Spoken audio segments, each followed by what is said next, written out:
¿Se ve? Sí, doctor. ¿Sí? Sí, doctor.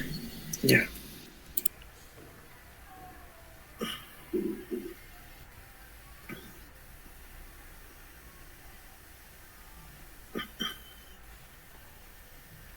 Ya, muy bien, chicos. Bueno, vamos a iniciar con esta clase que vendría a ser de pancreatitis aguda. Ya. La pancreatitis aguda es una enfermedad, por así decirlo, frecuente en la parte de emergencia, ¿no? Y es interesante conocerlo desde que el paciente manifiesta todo el cuadro clínico hasta ver la evolución en la parte hospitalaria, ¿no? Y esto nos ayuda porque también vamos a poder definir si el paciente con pancreatitis aguda tiene una evolución favorable o desfavorable. Y el tratamiento a partir de ahí es que tiene un cambio rotundo, ¿no? En cuanto a la hidratación, en cuanto a la intervención quirúrgica, si es que es necesaria, o el inicio también de antibiótico-terapia. Entonces, es importante conocer esto y básicamente para hablar un poco de la fisiología a nivel pancreático tenemos que hay enzimas activas y no activas, ¿no? A nivel de el sistema digestivo pancreático. Estas enzimas activas y también las no activas se van a diferenciar en que las activas frecuentemente son la amilasa y la lipasa. Déjame el puntero, ahí está. La amilasa y la lipasa. Estas son enzimas activas a nivel pancreático. A diferencia de las enzimas no activas, que vendría a ser el tripsinógeno, el quimitripsinógeno y la fosfolipasa A2. Estas enzimas no activas, cuando llegan a nivel de la luz duodenal, ¿no? Aquí como ustedes pueden ver, este es el conducto de Wilson, y llegan aquí las enzimas no activas, mediante esta enzima que se llama enteropeptidasa, es que se van a activar todas estas enzimas que se secretaron a ese nivel. Es decir, si al nivel del duodeno se libera el tripsinógeno, mediante esta enzima de la enteropeptidasa, pasará a ser la tripsina. ¿Sí? Muy bien. Ahora, ¿qué células contienen esas enzimas a nivel pancreático? No sé si puede escucharme. Sí. Parece que no está pasando sus diapositivas. ¿Está no se puede visualizar en la parte de fisiología? No, sigue en la primera. Está en la portada, doctor. ¿Ahora? No, doctor, sigue todavía en la primera parte. A ver. ¿Ahora? Ahora sí, doctor. Ya pasó. Entonces no se está proyectando. A ver, déjame un momento. Qué raro.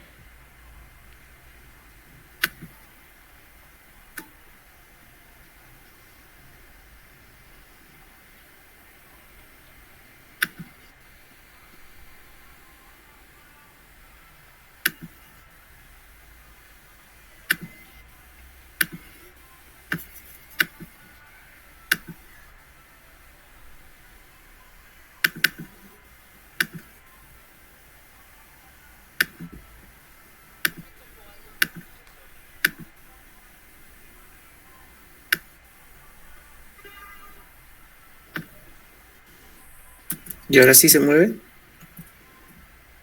Sí, doctor, ahora sí. Ya, perfecto.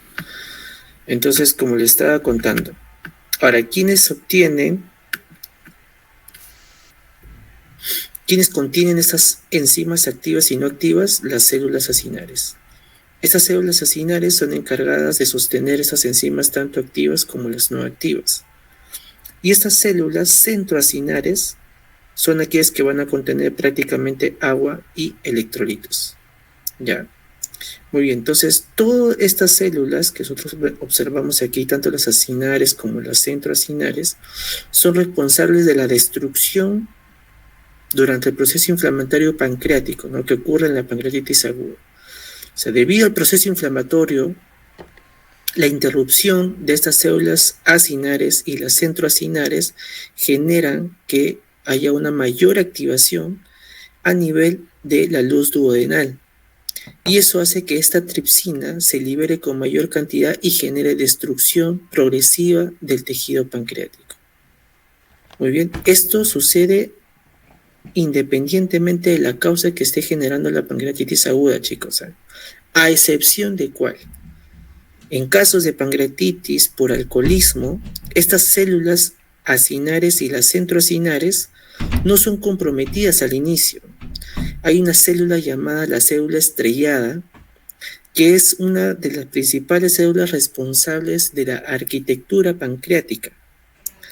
Y se menciona que cuando la etiología es por alcohol, el etanol que se libera a nivel digestivo destruye primero las células estrelladas y con ello genera la disrupción del tejido pancreático. Y posterior a eso recién se afectan las células acinares y las células centroacinares. Entonces miren que cambia la fisiopatología distinta, ¿no? Si es una etiología biliar, por decir, ¿no?, por cálculos, y la disrupción que se genera, ¿no?, que este cálculo se impacta a este nivel del duodeno, con ello oblitera, ¿no?, el drenaje del conducto de Wilson, y con eso empieza a dañar el tejido pancreático y las primeras células que se dañan son las células acinares y las células centroacinares.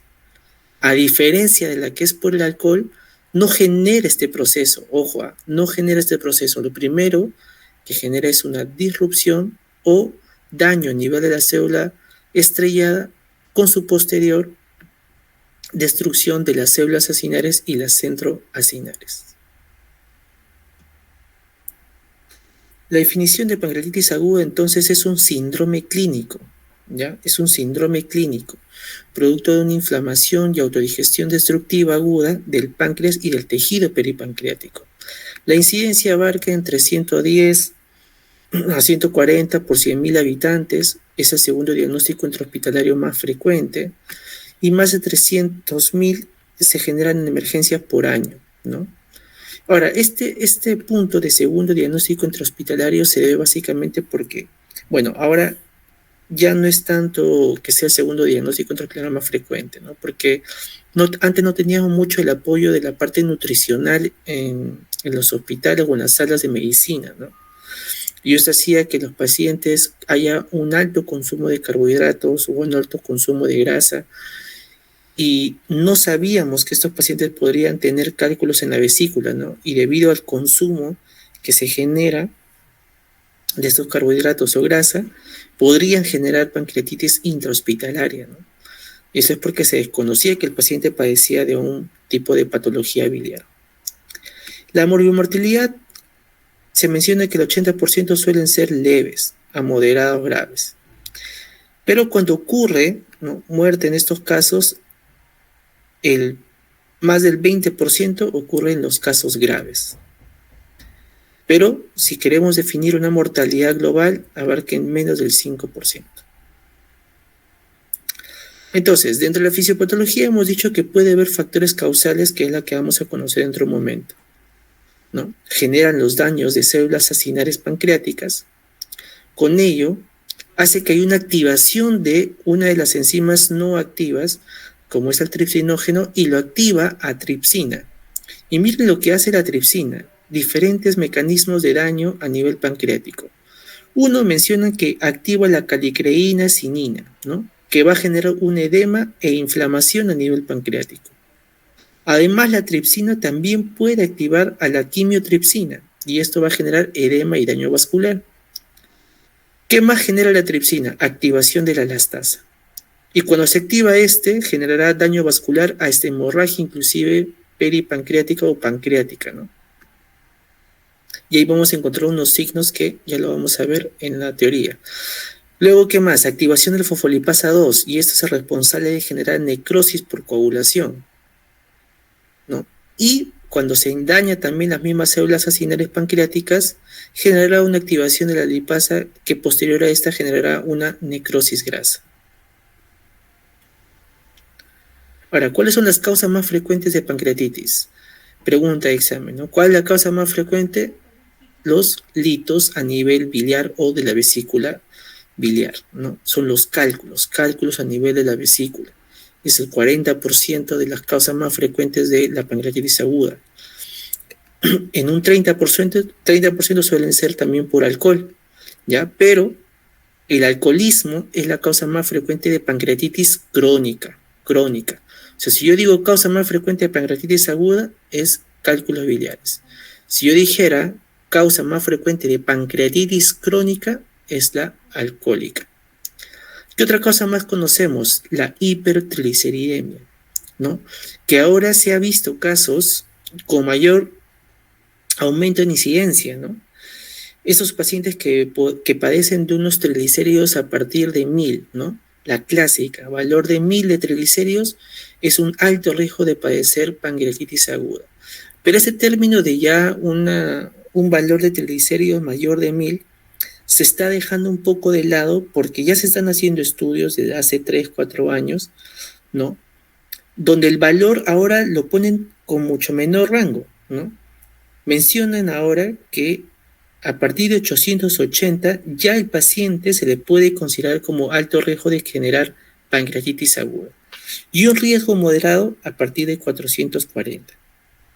Ya, entonces no siempre debemos tener en consideración de que si tiene un triglicérido en 900, póngase, ya, entonces este paciente falta un cientito más para que pueda generar pancreatitis. No, porque ya se está viendo que a partir de 880 ya el paciente puede padecer de una pancreatitis aguda, ¿no? Y esa sería de causa hipertrigliceridémica.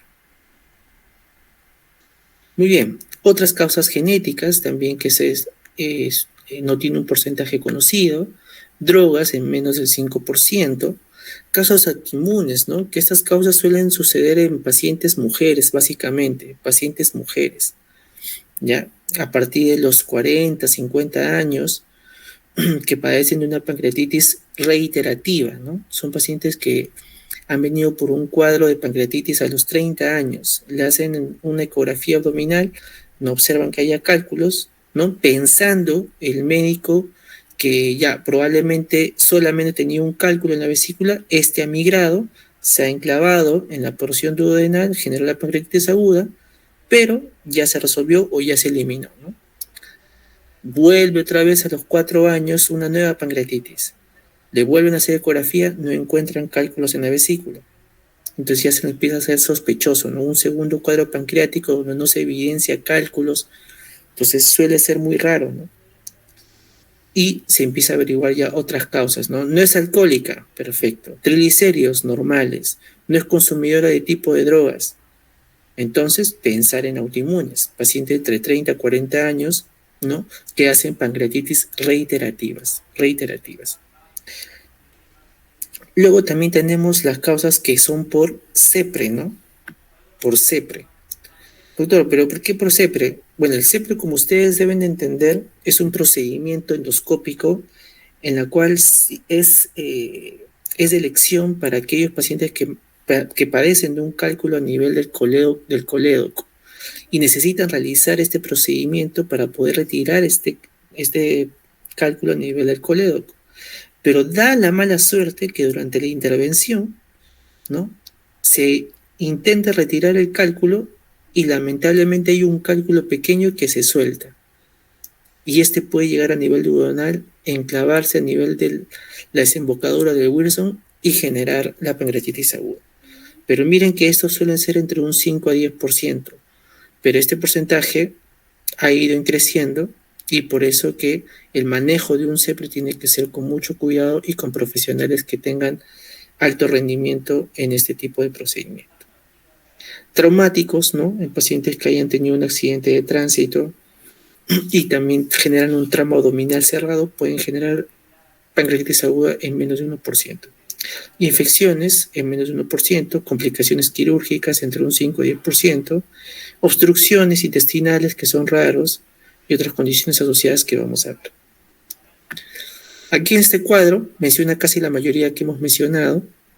Miren que cuando hablamos de cáncer o tumoraciones, pueden ser tumoraciones pancreáticas como periampulares, ¿no? Periampulares. Ahí tenemos el cáncer duodenal, uno de los tumores periampulares, ¿no?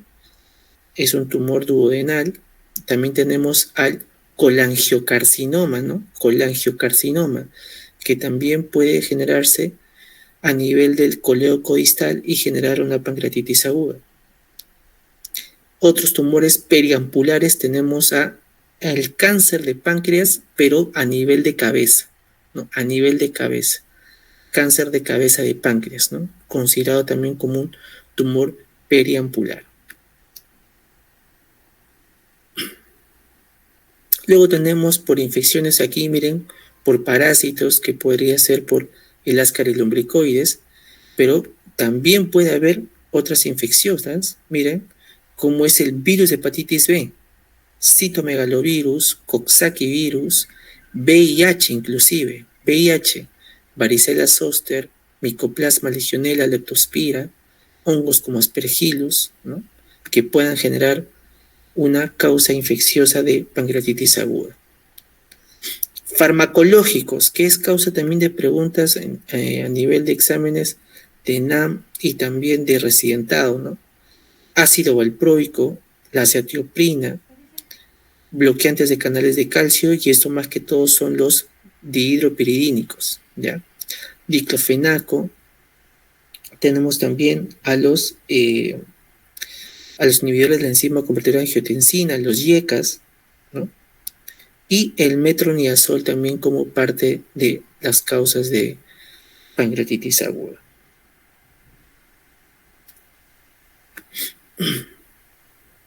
Aquí tenemos también las pancreatitis autoinmunes, pacientes que hacen vasculitis y luego también pueden generar un proceso de pancreatitis aguda. Y una es también de las causas farmacológicas, chicos, que hoy por hoy también si ustedes revisan en artículos, también se considera a los diuréticos, ¿ya? Y hay dos tipos de diuréticos que pueden generar pancreatitis aguda. De entre ellos tenemos a los diuréticos de asa, como es la furosemida, y los tiacídicos, como la hidroclorotiazida. También tenemos a los fibratos, que son justo esos medicamentos, los fibratos, que son parte del tratamiento de las hipertrigliceridemias, ¿no? Un poco medio transgresivo, ¿no? Porque así como los triglicéridos altos pueden generar pancreatitis aguda, el tratamiento también de los triglicéridos, que es con el fibrato, puede generar también pancreatitis aguda. Y en pacientes con VIH que reciben antivirales, como son los inhibidores de la proteasa, ya sea el ritonavir, lopinavir o nelfinavir, también pueden ocasionar pancreatitis aguda. Muy bien, ¿cuáles son las manifestaciones clínicas del paciente? Primero, debe haber un cuadro clínico característico, ¿no? Que es el dolor abdominal. Dolor abdominal.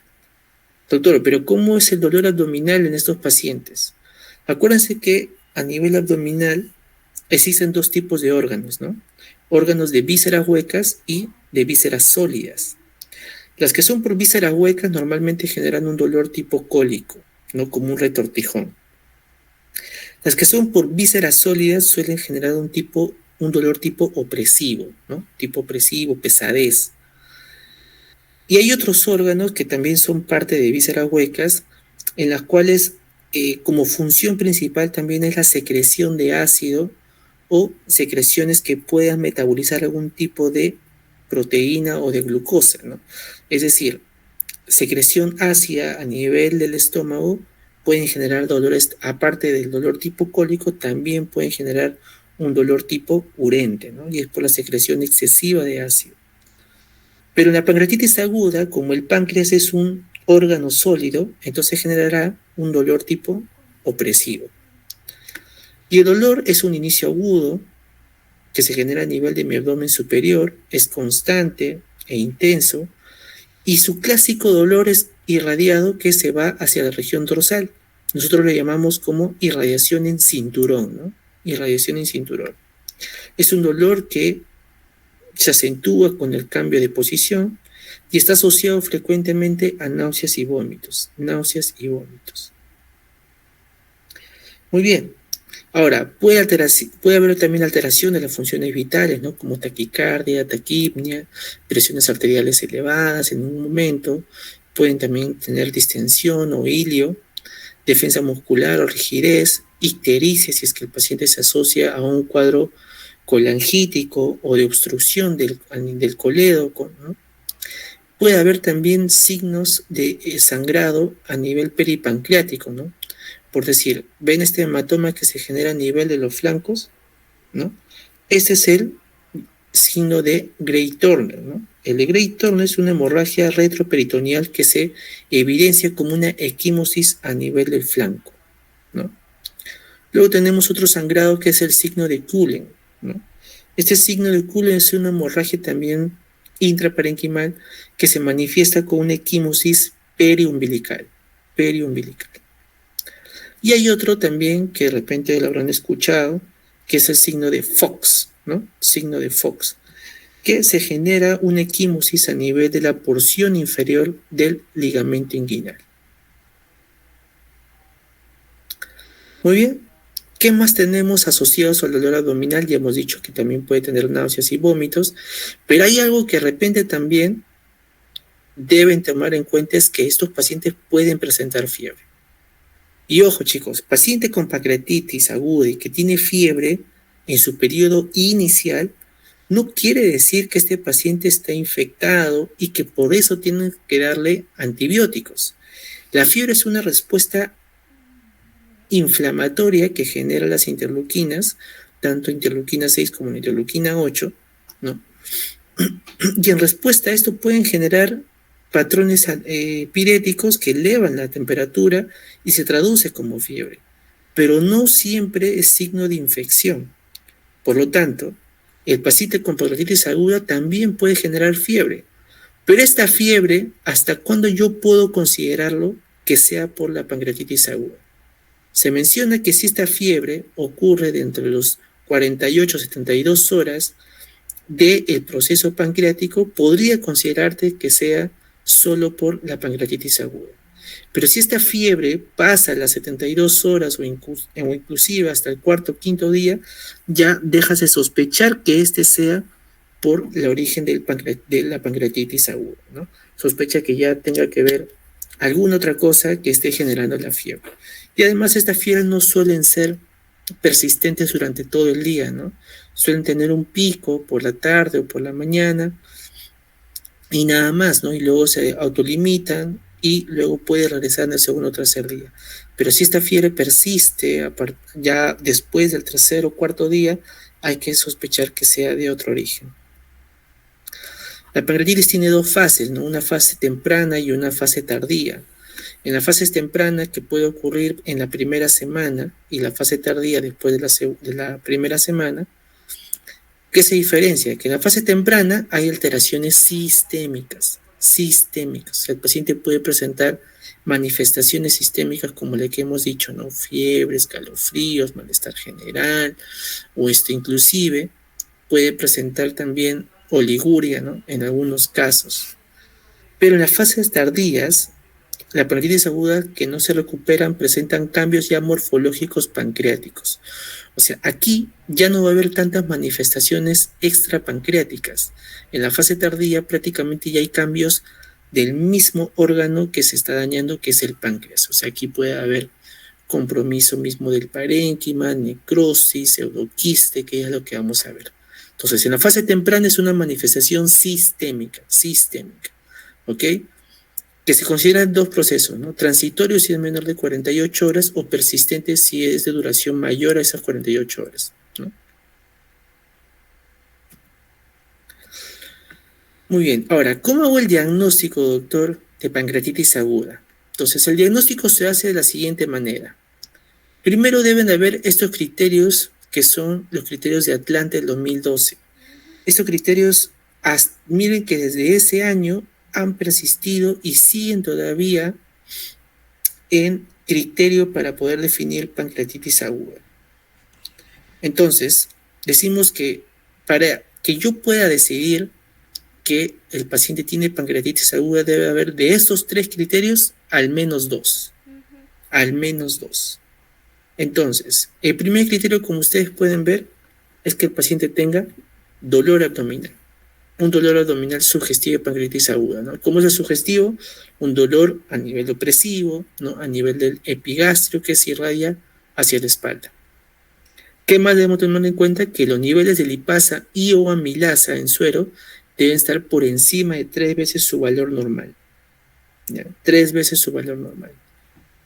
Y los hallazgos pueden haber en las imágenes, tanto en la tomografía como en la ultrasonografía, que vendría a ser la ecografía.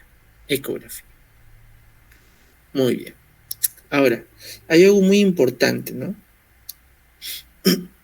Que si por A o B el paciente tiene clínica de pancreatitis, ¿no?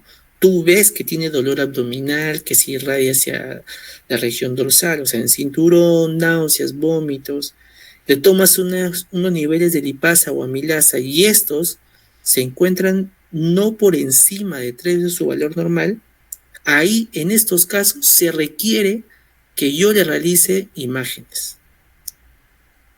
¿Me entienden? Principalmente, el criterio diagnóstico debe ser con el primero y el segundo. Pero si por A o B, estos niveles de amilasa lipasa no se encuentran por encima de 3 de su valor normal, es el criterio para yo poder realizar un estudio de imagen con tomografía o ecografía. Muy bien. Ahora, hay algo que sí también quiero llegarles a este mensaje. Van a encontrar en sus salas hospitalarias que hay médicos que solicitan amilasa lipasa control, ¿no? Para ver cómo está el paciente, cómo evoluciona. Y déjenme decirles que eso no se hace, ¿no? No se hace, no se solicita amilasa lipasa control. ¿Cuál es la explicación? La explicación que cada uno, como la amilasa y lipasa, tiene un tiempo de vida media a nivel de circulación.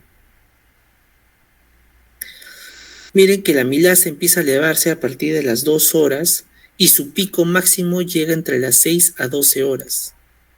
Y esta amilasa puede permanecer elevada hasta unos 3 a 5 días.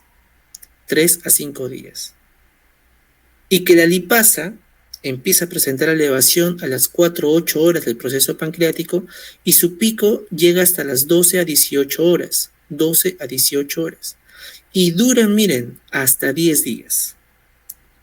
Entonces, ¿cómo le puedes pedir amilasa lipasa a este paciente si miren la cantidad de días que todavía estas enzimas permanecen elevadas? Sería irrelevante pedirle, ¿no? Porque tú vas a ver que a partir de estos días todavía va a permanecer elevado, inclusive la lipasa, ¿no? ¿Para qué pedirle si todavía va a seguir elevado? Miren, hasta el día 10. Ahora, vamos a suponer que tu paciente ya está pasando el proceso de la pancreatitis, ¿no? Ya está aliviándose el dolor, ya tiene hambre, perfecto. Pero de pronto, cuando ya le estás iniciando la dieta, el paciente se vuelve a quejar de dolor. Y el problema es que el dolor inicia con la misma intensidad con la que ingresó a emergencia. Entonces, probablemente el paciente está volviendo a hacer una pancreatitis, ¿no?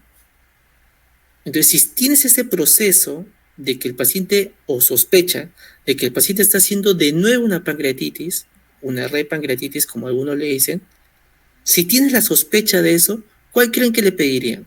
¿Amilasa o lipasa? Porque ahí sí sería la única indicación que yo le vuelva a pedir enzimas pancreáticas. ¿Cuál creen que sería que yo le solicite? ¿La amilasa o la lipasa? ¿Perdón? La amilasa, muy bien. Porque miren cuántos días ha permanecido la amilasa en la circulación, 3 a 5 días. Y si se vuelve a generar un nuevo cuadro pancreatitis, el único que me ayudaría sería la amilasa. El único. ¿Sí? Entonces, solamente en esos casos yo le pediría un nuevo control de enzima pancreática. Y en este caso solamente la amilasa.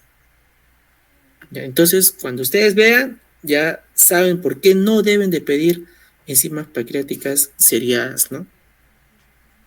Ahora, si yo les preguntara cuál de estos dos es el más específico para pancreatitis aguda, ¿cuál creen que sería? Lipasa.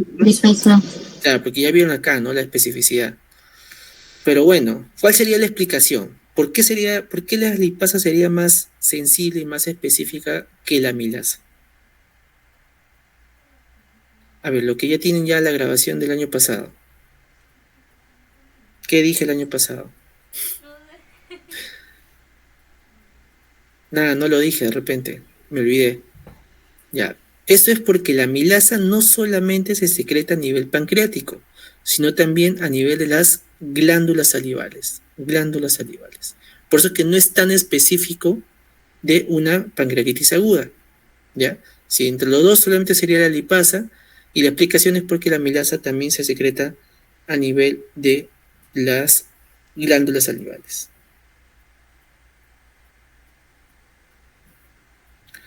Muy bien. Ahora, la clasificación también de la pancreatitis aguda se va a ver según la severidad. ¿Ya? Y la revisión de Atlanta manifiesta 3 grados de severidad en la pancreatitis aguda: la leve, la moderadamente severa y la severa. La leve, como dice acá su revisión, es aquella que no presenta falla orgánica y tampoco presenta complicaciones locales ni sistémicas. La moderadamente severa, aquí ya hay una falla orgánica, pero es transitoria, ¿no? Suele ser menor de 48 horas. ¿Sí? ¿Y qué más dice? Y o puede haber complicaciones sistémicas o locales. Puede haber complicaciones sistémicas o locales, sin persistencia de una falla orgánica que vendría a ser más de 48 horas. O sea, en la moderadamente severa el paciente puede haber, no sé, pues puede haber injuria renal aguda, puede haber una insuficiencia respiratoria aguda, ¿no? Pero estas no suelen durar más de 48 horas. Tienen que resolverse dentro de las 48 horas para que yo pueda decir que mi paciente tiene una pancreatitis aguda moderadamente severa.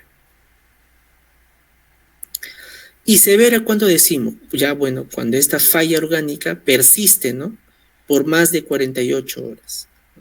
Aquí puede haber una falla orgánica múltiple o una falla orgánica simple, ¿no? O sea, solamente un órgano se daña o pueden ser varios órganos que estén fallando. Existe también otra clasificación que es la crítica, ¿no?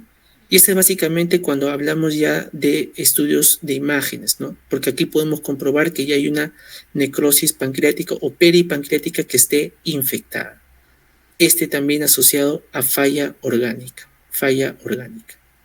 Pero básicamente lo que ustedes tienen que saber es esto de aquí, según la revisión de Atlanta. Esto es lo que siempre preguntan en los exámenes y en la parte hospitalaria. Ahora, ¿cómo yo voy a saber si mi paciente tiene falla orgánica o no? ¿Cómo puedo clasificar la severidad de mi paciente, ¿no? Y eso se hace con 2 escalas, la escala de Bishop y la escala de Marshall. Pero chicos, esta escala solamente ustedes lo van a aplicar a partir del segundo día. ¿Cómo, doctor? ¿Que usted tengo que esperar 2 días para yo hacer esa clasificación? Exacto. Porque acuérdense que miren que para que yo pueda decir si es severa, debe persistir la falla más de 48 horas, ¿no? O sea, a partir del segundo día, yo podría decir si este paciente está en falla moderadamente severa o severa. Entonces, esta clasificación o estas escalas nos ayuda a permitir eso, ¿no? A saber si hay falla orgánica, pero recién a partir del segundo día. ¿Ya? Entonces, no se les ocurra hacer Bishop ni tampoco Marshall en el día 1 de la pancreatitis. Eso jamás se hace. ¿Ya? Se hace solamente a partir del día 2. Doctor, ¿y qué voy a hacer entonces en las horas que me llega mi paciente o en el día 1 de la pancreatitis aguda? Ya, eso lo vamos a dar ahora después de esta diapositiva. Entonces, esta clasificación de Bishop y Marshall es básicamente para ver falla orgánica. Y miren que el Marshall aplica para estos siguientes criterios, tanto para la parte respiratoria, renal y cardiovascular. Para la respiratoria, miren que tiene que dosarse el PaO2, FiO2. ¿Y dónde se obtiene este valor? A ver, ustedes que están ya en el hospital, ¿dónde se obtiene este valor? ¿Qué examen piden para que ustedes puedan obtener este PaO2, FiO2? Laga. En el haga, muy bien. Entonces tienes que pedirle dentro de tu plan de trabajo, haga, ¿no? 0 puntos si es más de 400, 1, 2 puntos, 3 puntos, 4 puntos, según el valor que salga. Muy bien. ¿Qué más vas a pedirle dentro de tu plan de trabajo a tu paciente con pancreatitis aguda? Creatinina. Creatinina, ¿ya? Creatinina, según la unidad de medición que le hagas, ¿no? En este caso solemos pedirle miligramos por decilitro, ¿no? También cada uno con su valor da un puntaje distinto. ¿Y qué más vas a ver dentro de tu plan de trabajo de pancreatitis aguda para ver si tiene falla orgánica? Miren, algo tan simple. La presión arterial sistólica. Presión arterial sistólica. ¿Ya? Si la presión arterial sistólica es más de 90, 0 puntos. Si es menos de 90, es un punto. Pero ¿cuándo consideras un punto? Cuando este paciente responde a fluidos. O sea, tú le pones hidratación y este 90 se recupera, ¿no? Más de 90, entonces es un punto.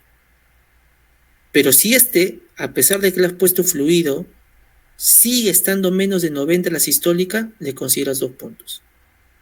3 puntos, ¿cuándo consideras? Cuando es menos de 90 y tu pH es menos de 7.3. Y 4 puntos cuando la sistólica es menos de 90 y tu pH es menos de 7.2. Muy bien, a diferencia de esta escala de Marshall, tenemos a la BISAP que también tienes para usar otras sustancias, ¿no? Como la urea, aquí ya te va a partir de la edad, criterios de Sears, el estado mental del paciente, que en estos son un poco más críticos que el paciente tenga un GLAJO menos de 15, o que si el paciente tiene derrame pleural, ¿no? Ya con esto, uno de 0 a 2 puntos es una pancreatitis aguda leve, y de 3 a 5 ya consideran una pancreatitis aguda grave. Ahora, estos dos, ustedes pueden, chicos, obtenerlo a partir de su aplicativo. Esto pueden descartarlo en su aplicativo. Cualquier aplicativo que tengan de medicina, ya sea el iDoctus o el Calculate o el MedCalc, bájense esos aplicativos y a partir de ahí pueden ustedes calcular tanto el Marshall como el BISAP, colocan los valores y ahí les va a salir automáticamente si el paciente está en falla orgánica o no. Antes se utilizaba estos valores, ¿no? Los criterios de Ransom, criterios de Glasgow, los de Apache. ¿Se siguen utilizando? Sí. Pero el que se sigue utilizando más es el Apache 2. Esto básicamente son valoraciones en UCI. Ahora, en cuanto a clasificación tomográfica, tenemos dos conocidos. El Baltasar, que eso ya desde mi época prehistórica, y ahora el último, que es el Mortelle, ¿no? Ustedes ya, cuando vayan a su práctica hospitalaria, ya ustedes ven una tomografía con pancreatitis, ustedes van a salir, ¿no? Así bien alzada de frente, ¿no? Yo conozco el Mortelle. Es una clasificación actual que se utiliza ahora. Ambas te miden igual signos de necrosis o signos de edemas, ¿no? Y con eso te genera un puntaje para yo definir si el paciente también, a partir de la tomografía, puedo valorar si es leve, moderada o grave. Solamente con la visualización tomográfica, ¿sí? Ahí los dejo para que lo puedan leer. Ahora, doctor, entonces nos quedamos en ese lapso, ¿no? ¿Qué pasaba cuando mi paciente todavía no llega al día 2 de la pancreatitis? Entonces, estos se hicieron la misma pregunta uciólogos, ¿no? Oye, ¿qué vamos a hacer en ese día 1, ¿no? Definirlo si es que mi paciente puede ser que haga una pancreatitis moderadamente severa o severa, ¿no? Entonces, ¿qué puedo hacer? ¿Cómo definimos eso? Entonces, sacaron ese artículo que es la SEMISIUC del 2012, donde generaron recomendaciones para el manejo en cuidados intensivos de la pancreatitis aguda. Y ellos acotaron un término que se le llama, bueno, a esos pacientes que ingresan de pancreatitis aguda y están en su día 1, los vamos a llamar, si tienen criterios de pancreatitis aguda, potencialmente grave. Potencialmente grave. ¿Y qué criterios debo de tener en cuenta para que si mi paciente es potencialmente grave? Ojo que esto se aplica en el primer día. hay criterios clínicos, como cuál, si tu paciente es obesa, ¿no? Tu paciente tiene obesidad, ponle un criterio, ¿no? Que es potencialmente grave. Si tiene más de 55 años, también potencialmente grave. Si tiene insuficiencia respiratoria, también potencialmente grave. Si tiene alteración de la conciencia, y cuando hablamos de alteración de la conciencia, hablamos de un Glasgow menor de 15. Si tiene analítica, donde un PCR es más de 150 o elevación progresiva en 48 horas. ¿Ya? O sea, tú lo has dosado, ponte, el PCR, y lo encuentras en 40, vamos a suponer. Y en las 48 horas, en vez de bajar, sube. O sea, se encuentra en 72. Este paciente es potencialmente grave. Pero básicamente, si tú encuentras un PCR más de 150, considéralo que es potencialmente grave. El hematocrito, chicos, miren, el hematocrito que sale en el hemograma, si el hematocrito sale más del 44%, este paciente es potencialmente grave, ¿ya? Potencialmente grave. La procalcitonina, que está en más de 0.5 nanogramos por mililitro en las primeras 24 horas, también potencialmente grave. Y un boom, ¿no? Donde cada 5 miligramos por mililitro aumenta también la mortalidad de este. Muy bien, pero básicamente el PCR y el hematocrito y la procalcitonina con estos valores me indica que el paciente es potencialmente grave. A nivel radiográfico debemos de encontrar que el paciente tenga derrame pleural en la radiografía de tórax y líquido libre a nivel peritoneal. También consideran que es una potencialmente grave. ¿Ya?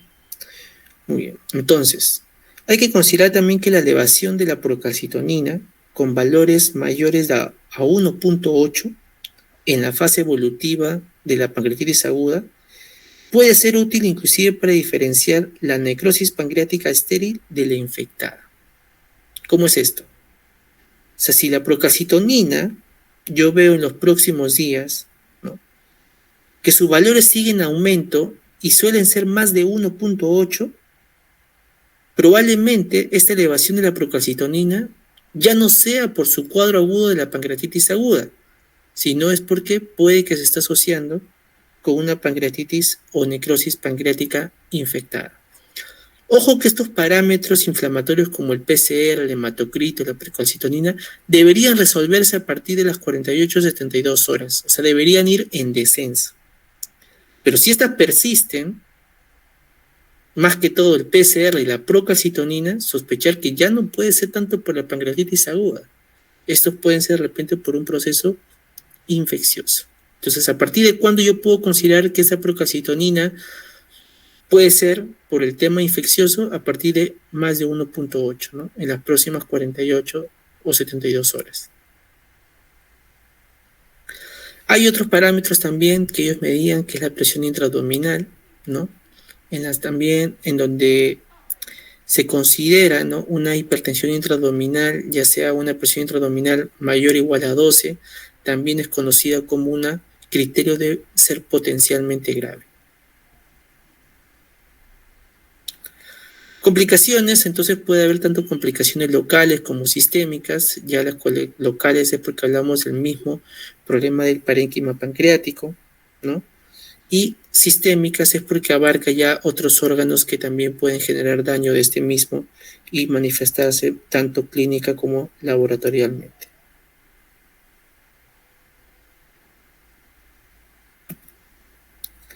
Muy bien.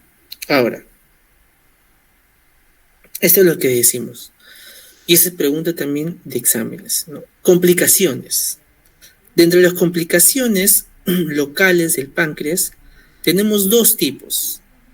Aquellos que generan una pancreatitis aguda con edema intersticial y aquellos que generan una pancreatitis necrótica. Cada uno de estos va a generar un proceso distinto. ¿Pero de qué va a depender? Del tiempo. Miren que menos de 4 semanas y más de 4 semanas definen un proceso diferente. Muy bien, ¿qué ocurre en menos de 4 semanas? Si hablamos de una pancreatitis aguda con edema intersticial y que ocurre un proceso de entre las primeras 4 semanas, puede generar una colección líquida aguda, que es la colección fluida peripancreática aguda, la PFC. Pero si esta pasa más de 4 semanas, puede evolucionar a un pseudoquiste. Entonces el pseudoquiste recién aparece a partir de la 4ª semana. En caso de las pancreatitis necróticas, ¿qué ocurre en las primeras 4 semanas? En las primeras 4 semanas suele pasar que se generan colecciones con tejido necrótico, ¿no? Colección fluida pancreática postnecrótica, el PNPFC, ¿no? Estas ocurren dentro de las primeras 4 semanas. Y que posterior a esta, pasado las 4 semanas, pueden generarse como una necrosis encapsulada o también llamada WOP, ¿ya? Que es la necrosis pancreática de pared. Necrosis encapsulada o también llamada WOP. ¿Sí? Entonces, este es clásico de pregunta, ¿no? Complicaciones que se ocurren dentro de las primeras 4 semanas, complicaciones que ocurren más de las 4 semanas.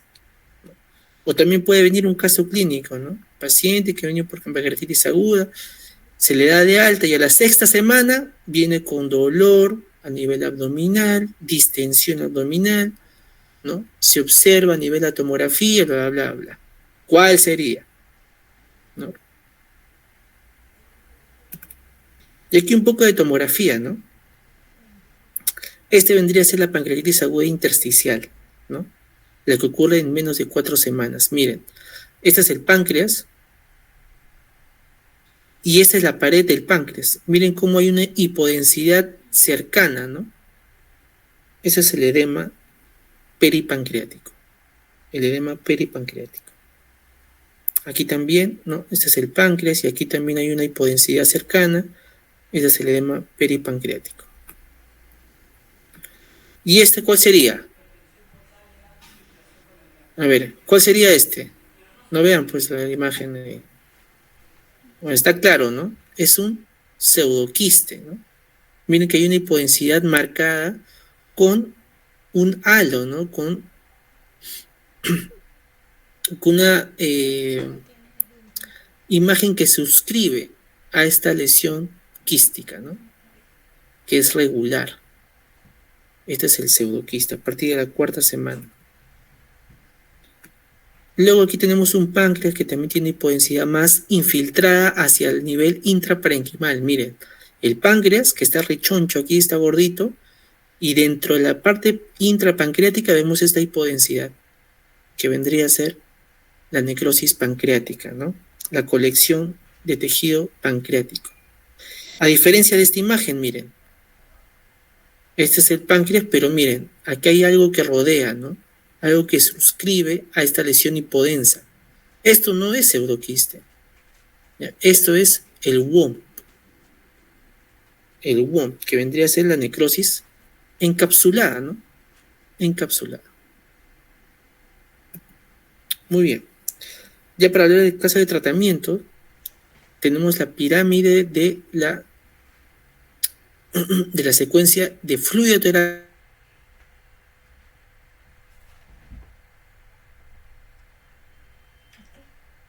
de cómo iniciar la fluidoterapia en el paciente, ¿no? Hace muchos años, lo hablo como si fuera hace mucho tiempo, pero antes del 2020, 2019 se hablaba de una hidratación agresiva, ¿no? Debido a que el paciente con pancreatitis aguda, debido al estado de vómito, o sea, un estado hipovolémico generado por los vómitos constantes, y también que la misma inflamación genera un estado hipovolémico, es que el paciente tiene mayor riesgo de generar necrosis pancreática.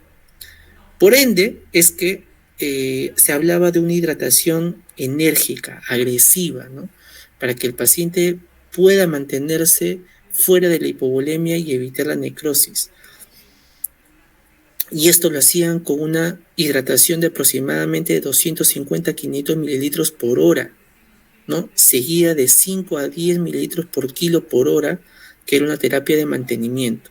Y ese tratamiento se hacía se hacía y tenía mayor beneficio si se hacía dentro de las primeras 12 a 24 horas del inicio del cuadro, ¿ya? Y eso tenía bastante relevancia. Inclusive, había un estudio donde decían que dar cristaloides, ¿no? Solución cristaloide como es el cloruro de sodio, ¿no? Era generar una recomendación entre 200 a 500 mililitros por hora, ¿no? O de 5 a 10 mililitros por kilogramo por el peso del cuerpo por hora, ¿no? Y que abarcaba aproximadamente entre 2.500 a 4.000 mililitros entre las primeras 24 horas. O sea, era un gran volumen que se le generaba al paciente con pancreatitis aguda y eso se le llamaba la hidratación o resucitación agresiva. Pero, hoy por hoy, en el 2022, salió un estudio, ¿no?, que se llamaba Water-Shot. Este estudio de Water-Shot, ¿qué mencionaba? Comparaba la hidratación agresiva, que es la que estoy mencionando, con una hidratación que es la considerada como moderadamente agresiva. ¿Y qué resultado se obtuvo? Se obtuvo que aquellos pacientes que recibían una hidratación agresiva tenían mayor riesgo, o dentro del estudio que se estaba haciendo, los pacientes hacían complicaciones de sobrecongestión. O sea, debido a que le ponías mucho fluido al paciente, el paciente se llegaba a congestionar a nivel pulmonar o generaba hipertensión. O inclusive si eran pacientes con algún tipo de comorbilidad cardíaca, hacían también falla cardíaca. Entonces, cuando se hizo esas reacciones adversas por la hidratación agresiva, se siguió el mantenimiento de la hidratación moderadamente agresiva, ¿no?, en la cual se vio un buen resultado, donde el paciente no tenía esas complicaciones como la hidratación agresiva y la respuesta era más tolerable. Entonces, este estudio surgió para que supiéramos cómo vamos a hidratar a nuestro paciente, y es con esta resucitación moderadamente agresiva con fluidos. Más aún si el paciente presenta hipovolemia, la hidratación inicial en bolo es de 10 mililitros por kilogramo, y esto debería pasar en 30 minutos, seguido de 1.5 mililitros por kilo por hora en las primeras 24 horas. ¿Sí? Ese es el tratamiento actual de la fluidoterapia en pacientes con pancreatitis aguda. Ahora, dentro de los medios de fluidos que manejamos, ¿cuál es el mejor, no? Y ya desde hace mucho tiempo siempre se ha visto que el que tiene mejor asociación con mortalidad, o sea, que el paciente evita este desenlace y que tenga buena respuesta sistémica, es con el lactato de Ringer, ¿no? Se sugiere el lactato de Ringer solución, ¿no?, preferido en vez de los cristaloides isotónicos. Ahora, ¿por qué se ha preferido dar lactato de Ringer y no la solución isotónica que es el cloruro de sodio, ¿no? Porque se ha visto que el dar hidratación con cristaloides, o sea, con cloruro de sodio, tiene tendencia o riesgo de generar acidosis metabólica hiperclorémica. Acidosis metabólica hiperclorémica. Y un estado de ácido en una pancreatitis aguda hace que se active de manera descomunal también el trisimnógeno a tripsina. Y hemos dicho que la tripsina es el culpable del proceso inflamatorio pancreático. Entonces no conviene dar solución cristaloide en el paciente con pancreatitis aguda debido a este estado metabólico que puede generar, que es la acidosis, consecuente a generar una mayor activación de tripsina y con este mayor daño pancreático. Ahora, tenemos acá el lactato de Ringer en ciertos hospitales, ¿ya? Pero en su mayoría seguimos dando solución cristaloide, ¿no? Solución cristaloide. Ahora, doctor, esta dosis que usted menciona de 10 mililitros por kilogramo y luego de 1.5 mililitros por kilogramo, ¿Es para todos los pacientes? Porque usted ha puesto acá, ¿no? Si hay hipovolemia. ¿Es para todos los pacientes? Pues déjenme decirle que hasta la fecha no hay estudio alguno que pueda definirte para ese tipo de pacientes esta cantidad y para el otro tipo de pacientes esta cantidad. No se ha llegado todavía a un consenso de cómo dar una hidratación de manera individual a cada tipo de paciente con una patología diferente asociada. ¿Qué te dicen las conclusiones de los estudios? Individualizar. Y eso es cierto, ¿no? Si es un paciente con falla cardíaca, o que tiene fibrilación auricular, o que tiene un problema pulmonar de base, evitar la sobrecarga hídrica, ¿no? Para evitar complicaciones. En cuanto a la analgesia, se recomienda el inicio de opiáceos más que el tipo de antiespasmódicos como es la iosina, ¿no? Ustedes van a ver ahí que algunos ponen iosina a los pacientes con pancreatitis aguda, pero ese le hace cosquillas al paciente con pancreatitis aguda. Hay que iniciar, si es que es lo posible, opiáceos, o esa alternativa hay que darle AINES. La nutrición, básicamente es, muchas veces se hablaba de la nutrición escalonada, ¿no? Pacientes que tienen pancreatitis aguda deben iniciar una nutrición escalonada, ¿no? ¿Cómo era eso? O de repente habrán escuchado por ahí, o habrán visto por ahí. Primero, iniciar tolerancia oral. Segundo día, y toleró la dieta. Entonces iniciamos ahora dieta líquida restrictiva. Luego, dieta líquida amplia. Luego, dieta blanda. Luego, dieta triturada. Luego, dieta con... así lo tenían al paciente hasta una semana, creo, hasta 10 días. Hoy por hoy se conoce que eso es erróneo. Paciente que tiene pancreatitis aguda, dentro de sus beneficios se ha visto que la nutrición temprana evita la mortalidad en el paciente y las complicaciones de necrosis pancreática. ¿Ya? Evita la mortalidad y la necrosis pancreática. Y la dieta no debe ser escalonada, sino debe ser una dieta completa. O sea, aquí no existe eso de la dieta escalonada, debe ser una dieta completa. ¿Ya? Ahora, en los casos de que el paciente, vamos a suponer, ¿no? Hay algo que también deben de saber. ¿Cuándo yo debo iniciar la nutrición a mi paciente? ¿Cuándo debo iniciar? Para que yo deba iniciar nutrición, hay 3 cositas que el paciente debe de mencionar. 1, que ya no haya dolor, ¿no? Que ya no haya dolor. Otro, que ya no tenga náuseas ni vómitos. Náuseas ni vómitos, ¿ya? Ya no debe tener náuseas ni vómitos, ni tampoco dolor abdominal. Y algo más que deben de saber, que cuando ustedes ausculten a nivel abdominal, ya tenga ruidos hidroaéreos, o que el paciente diga que elimina flatos o gases, ¿no? Esos 3 criterios ya puedo decir que el paciente puede iniciar dieta, ¿no?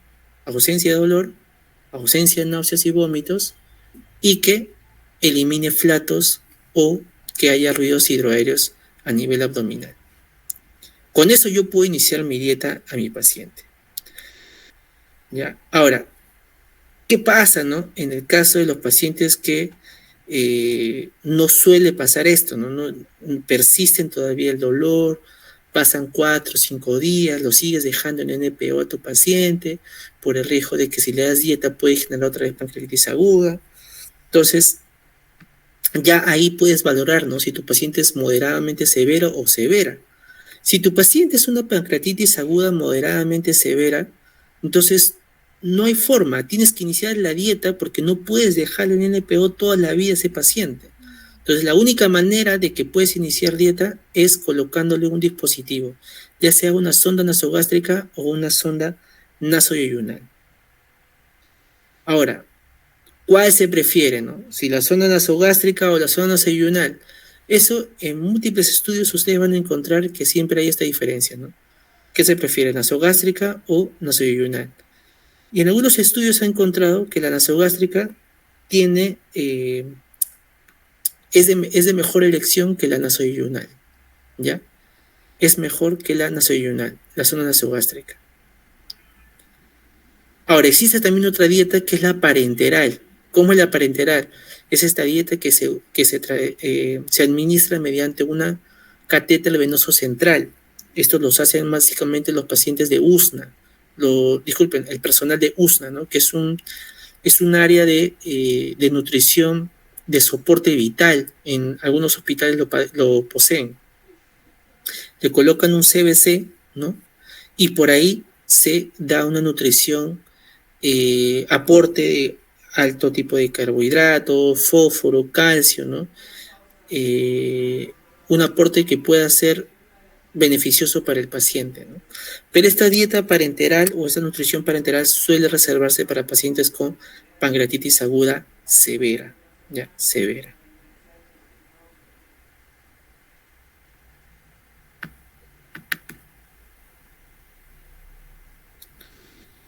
Muy bien, ahora, por último, ¿damos antibióticos o no? Esa es la gran pregunta, ¿no? En los antibióticos sabemos que no se recomienda dar antibióticos de manera profiláctica. Y ojo, chicos, eso también me olvidé decirle. Como así la pancreatitis es un patrón inflamatorio, van a encontrar que los leucocitos pueden estar elevados. Puede haber leucocitosis en un paciente con pancreatitis aguda, ¿ya? Y esta leucocitosis puede llegar inclusive hasta 25.000. Así que no se asusten, ¿no? Las pancreatitis agudas pueden llegar a una leucocitosis hasta 25.000, pero estas leucocitosis solamente deben permanecer hasta las 48 o 72 horas. Después de eso debe haber una resolución de manera progresiva, ¿ya? Debe haber una resolución progresiva. Así que el hecho de que ustedes vean una leucocitosis, una pancreatitis aguda, no es indicativo que ustedes le tengan que iniciar antibiótico-terapia, ¿ya? No es indicativo para indicar antibiótico-terapia. ¿Ya? Está como un caso que hemos tenido, la paciente con pancreatitis aguda que ya está comiendo y tiene leucocitos, ingresó con leucocitos en 17.000, ¿no? Y ya después de 2-3 días, de 17.000 ha bajado a 12.000, sin necesidad de algún antibiótico o algo, ¿no? Pero el doctor ahí se emocionó, dijo, no, 12.000 todavía está ahí, hay que darle antibiótico profiláctico. Y le dio ceftriaxona, ¿no? Un hecho de que no se debería realizar eso porque está contraindicado. Ahora, hay casos en que también tu paciente presenta necrosis, ¿no? Hay dos tipos de necrosis, la necrosis estéril y la necrosis infectadas. En la necrosis estéril se recomienda que el paciente tenga un manejo conservador, ¿no? Hay que ver la evolución en el paciente y el tratamiento de soporte que hay que tratarlo por la pancreatitis aguda. Pero cuando tenemos una necrosis infectada, estos pacientes sí es tributario de darle antibiótico. Entonces la pregunta sería, ¿cuándo debería iniciarse antibiótico? Cuando tengas hallazgo de necrosis infectada,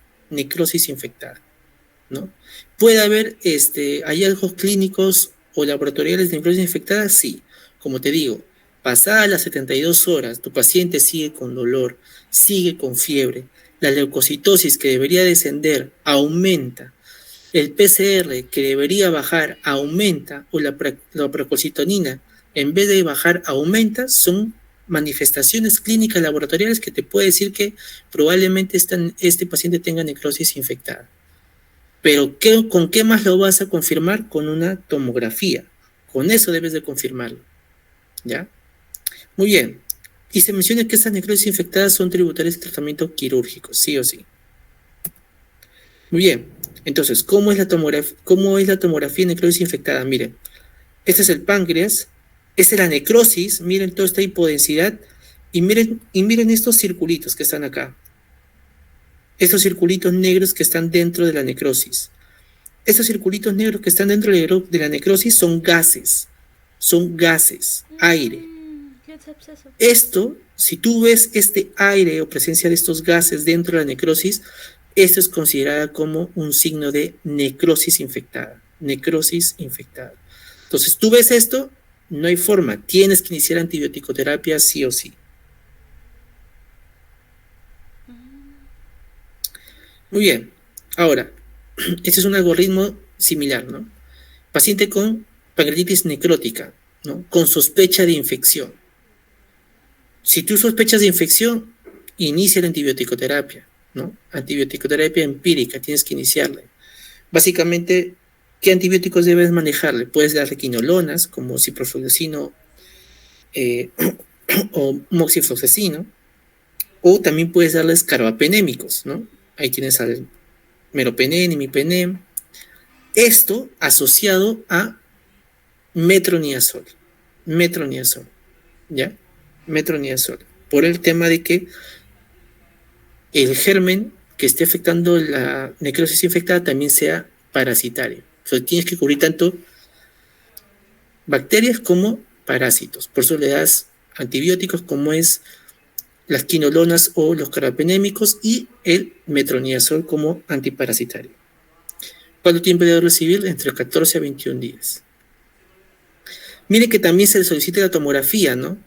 La tomografía debe ser con contraste a nivel abdominal y el FNA es el aspirado con aguja fina, ¿ya? Aspirado con aguja fina. ¿Para qué haces este aspirado con aguja fina? Para que cultives esta necrosis, ¿no? Saques la muestra y lo mandes a cultivar para que sepas el germen que está ocasionando esta parte infecciosa, ¿no? Pero mira lo que dice aquí. Si sale negativo el cultivo del aspirado de la aguja fina, ¿no? Entonces se considera como una necrosis estéril. Y ahí, obviamente, suspendes el antibiótico, ¿no? Si es que la has empezado a iniciar, y repites una nueva aspirado, ¿no? Dentro de 5 o 7 días de haber mejorado la clínica o no. Pero si tu paciente sale positivo, ese cultivo con el aspirado de aguja fina, ya lo confirmas que es una necrosis infectada, y aquí valoran dos procesos, ¿no? Si es un proceso de un paciente clínicamente inestable o si es clínicamente estable, ¿no? Si es clínicamente estable, entonces continúas el antibiótico y la observación, ¿no? Se puede realizar de repente un manejo invasivo mínimo, quirúrgico, ya sea por endoscopía, o de repente una debridación radiológica, ¿no? Eso lo hacen medicina intervencionista, pueden hacer por ahí con una aguja guiada y debridar la región necrótica. Pero si es asintomático, entonces considera mejor no generar la debridación, porque probablemente si haces la debridación, puedes que remuevas gérmenes y sí causes una mayor infección en el paciente. Pero si es inestable está el paciente, ¿no? Ahí sí debes hacer una pronta debridación quirúrgica.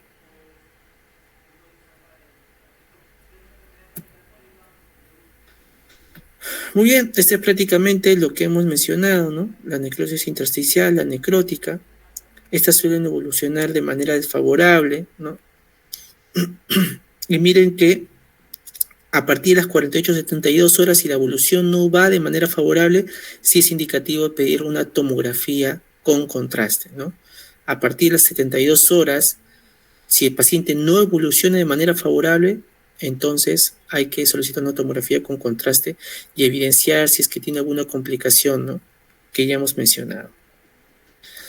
Hay algunos tratamientos que se ha visto como la endopetacina rectal, ¿no? Que se recomienda en pacientes con alto riesgo de pancreatitis post-CEPRE, ¿no? Se suele dar a estos pacientes, ¿no? Con alto riesgo de generar pancreatitis post-CEPRE, y colocar un stent pancreático se recomienda en pacientes con alto riesgo de pancreatitis también post-CEPRE, ¿ya? Ambos se pueden colocar para evitar el riesgo de que el paciente tenga una pancreatitis aguda después de este procedimiento. Muy bien. Entonces tienes tu paciente con pancreatitis biliar, y lo primero que también tienes que sospechar es que este paciente no tenga colangitis aguda. Ojo, chicos, que la colangitis aguda es la presencia del cálculo a nivel del colédoco que genera obstrucción y que también a la vez genere algún tipo de infección.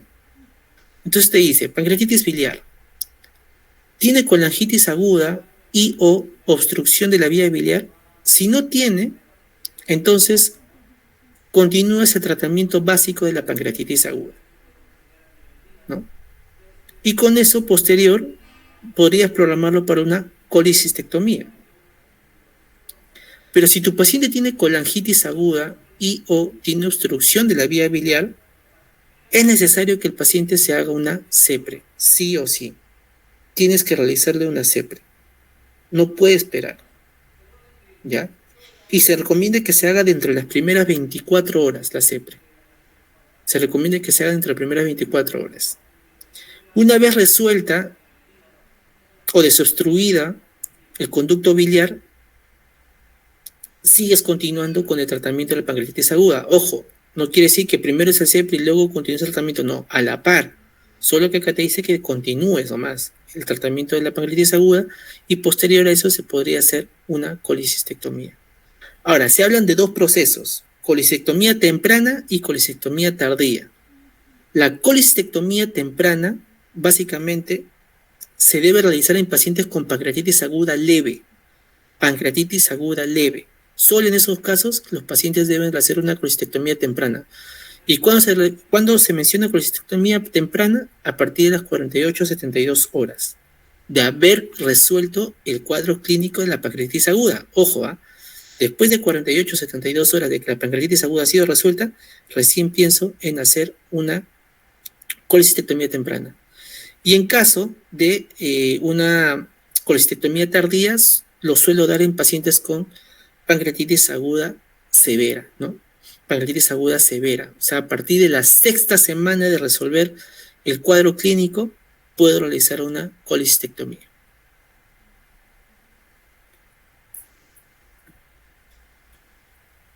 Muy bien, chicos. A ver, eso es en cuanto a pancreatitis aguda. Nos toca dos temas más todavía. Vamos a hacerlo un poco más rápido.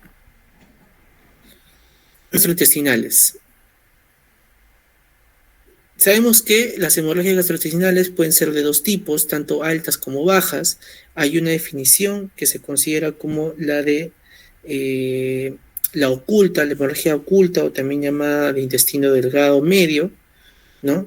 Es un término que no se emplea mucho actualmente, ¿no?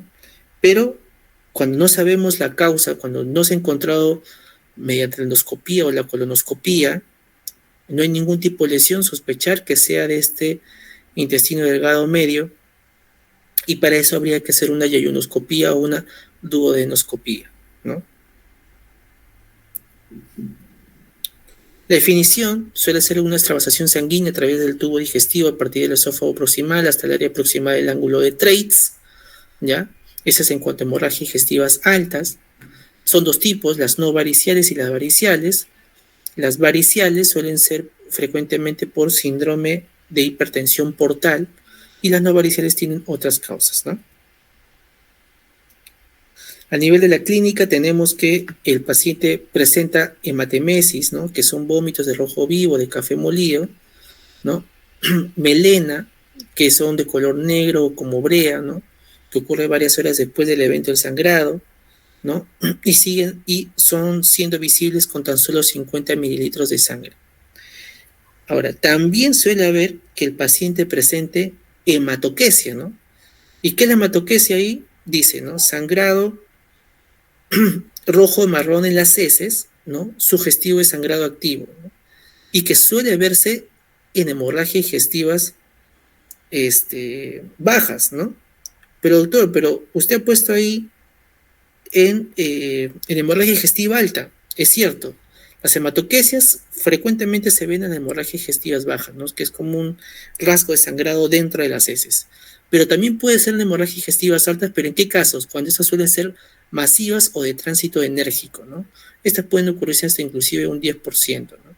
Y estas frecuentemente, cuando el paciente con hemorragia digestiva tiene hematoquesia, suelen estar inestablemente hemodinámica.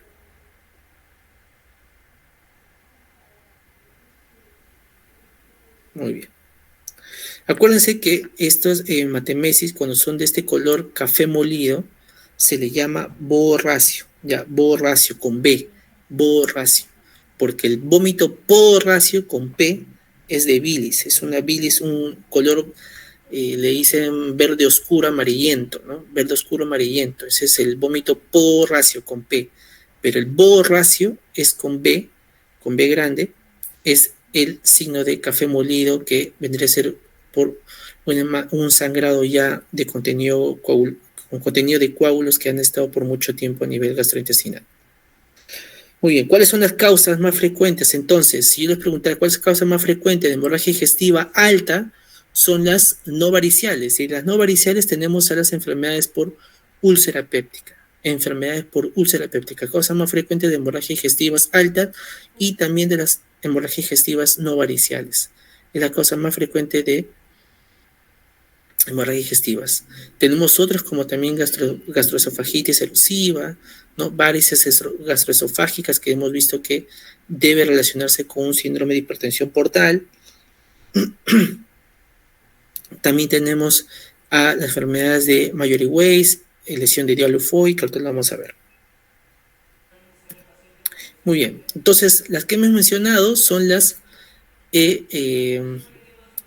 úlceras pépticas, ¿no? Que pueden ser tanto duodenales como gástricas, ¿ya? Tanto duodenales como gástricas. Eso se puede presentar hematemesis, melena, ¿no? Esos pacientes se relacionan, puede relacionarse con dolor abdominal, ¿no? Dolor abdominal superior, ¿no? A nivel del epigastrio. Ahora, estos tienen mucha asociación con la ingesta de la comida, porque se dice que si estos, ¿no?, empeoran con la comida, si el paciente come y el dolor empeora, es sugestivo de una úlcera gástrica. Pero si mejora con la comida, es una úlcera duodenal. Ojo, empeoran con la comida, úlcera gástrica. Mejoran con la comida, úlcera duodenal. Causa más frecuente o riesgos asociados a esto, Helicobacter pylori, ¿no? Es la causa más frecuente de generar úlceras pépticas. También pueden ser por AINES, consumo de AINES de manera crónica, ¿ya? Luego tenemos a las varices gastroesofágicas, ¿no? Que suelen asociarse con pacientes con hipertensión portal, ya hemos dicho, ¿no? ¿Quiénes pueden ser? El paciente cirrótico, frecuentemente, ¿no? Siempre cirróticos. Otros también puede haber ectasias vasculares a nivel antral gástrico, que también se relacionan con hematemesis y melena, ¿no? Estos pacientes deben también tener estigmas, ¿no?, de enfermedades crónicas también, como ausencia de vello púbico, ausencia de vello axilar, ¿no? Deben tener petequias y signos de hipertensión portal también.